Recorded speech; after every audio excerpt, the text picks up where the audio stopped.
Hi and welcome back to Love English. I'm Leila and today I have got a short, simple lesson to help you sound super British. Today I'm going to be looking at 5 expressions that we commonly use in British English. Now, whether you want to sound more British, to understand films better, or to simply impress your English teacher with some of these expressions, you will love them. You will be able to use these expressions frequently. These expressions are quintessentially British, meaning they are only used here in the UK. If you try and use these expressions in America, you might get a rather confused or perplexed expression from an American native speaker. Before we get started, don't forget to click that subscribe button, the notifications bell so it looks like this, and you can of course follow us on Instagram, Twitter and Facebook. Now to those of you who are new to Love English, then welcome, and to our subscribers, our regular viewers, big thank you to you guys. Thank you for your comments, thank you for your likes, and thank you for sharing our lessons. Right, shall we get on with the lesson? 5 super English expressions that you would use daily in the UK.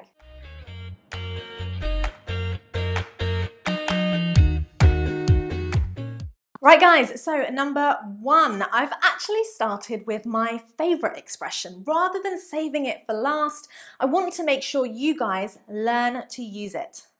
To throw a wobbly. To throw a wobbly. Now this expression could often be used when referring to children, but in any other situation as well.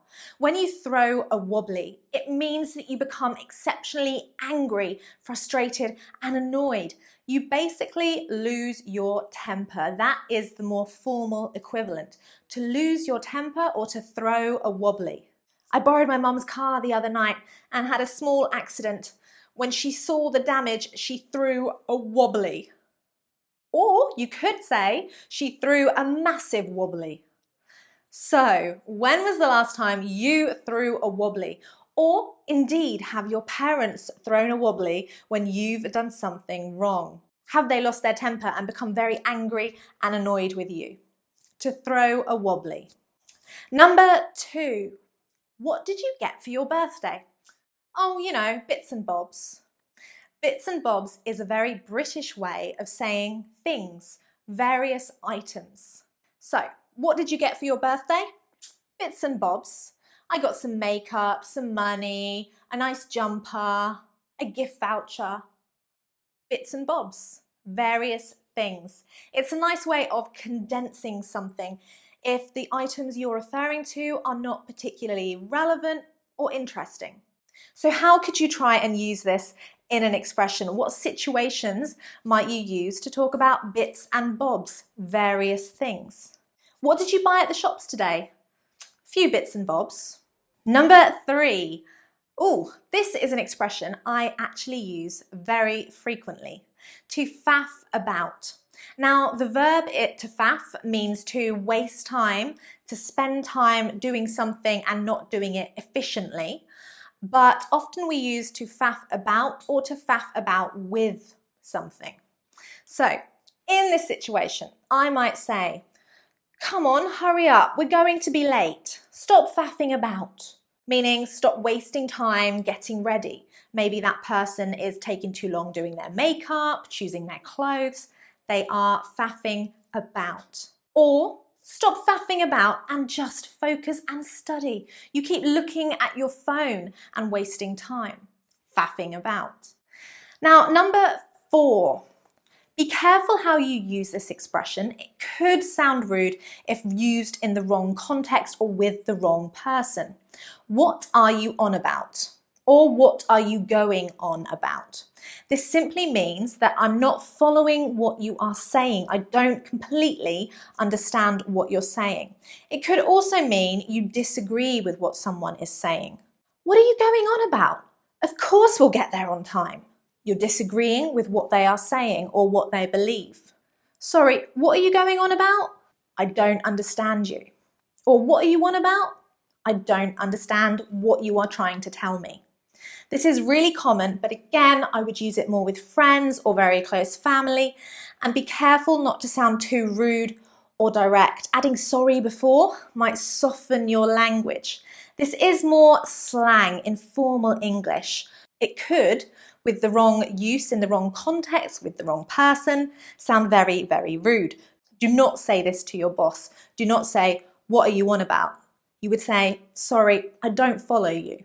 So, what are you on about? What are you going on about? Number 5, my final expression. It's actually more of an intensifier. It can make something that you're saying stronger. It can also be used as an exclamation to express shock or disbelief. Bloody. Bloody, or if you want to sound a little bit more polite, if you like, or formal, you can say bleeding. Bloody is considered to be a swear word. You might say, "Oh, bloody hell," and this would sound very, very rude. Again, don't use it with the Queen or in a business situation. With friends in the pub, of course, you probably could use this expression. We can also use bloody, as I said, as an intensifier. It's bloody freezing today. Oh, it's bloody raining again. I'm bleeding freezing. And of course, you can say, "Oh, bleeding hell." It is really less common. I just say bloody, and I do use this expression a lot. And if any of you have watched Harry Potter, you might already know this expression. Ron uses it a lot. So just to recap, you can use bloody hell as an exclamation mark, annoyance, frustration, surprise, or you can use it as a modifier with an adjective to make it stronger. It's not just freezing, it's bloody freezing. I'm not just tired, I'm bloody exhausted. Hopefully, guys, those expressions are already, maybe, a little bit familiar to you if you watch British television, British films. They are expressions that we use daily.